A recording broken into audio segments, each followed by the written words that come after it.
alright. I might probably go back here siguro in the next few days. Pero, sige. At dahil nandito ako, sige nga, balikan nga natin. Dahil hindi naman siya malayo, ako ay pumunta sa Pakisan ni Diwata. And it's quiet, pero for a solid meal, hindi ako magreklamo. Throughout the years, madami na rin mga nag-appear kay Diwata for good and bad. Pero when it comes down to it, we come here for the food. So, kinuha ko yung kanyang pares.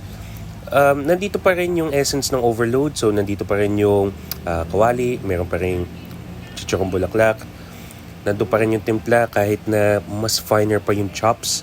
And if you ask me, only rice at only soup pa rin siya for 120 pesos. 100 pesos na lang kung one rice lang siya. Sulit pa rin. That was still good. And of course, kumuha na rin ako ng fried chicken dahil nandito ako. I have to admit, no, dito sa fried chicken ni Diwata, nagawa niya ng paraan na gawan to ng magandang timpla dahil kasi malutong yung chicken, malasado sa loob, juicy pa rin siya kahit nahayaan mo siyang naka-display lang.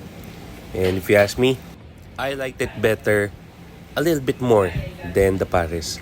Pero it's just a matter of personal preference. Panalo yan. Yes, sir. Tahimik man ang lugar, basta't lumalaban ng patas, kahit anong unos, ito ay malalagpas. Follow for more.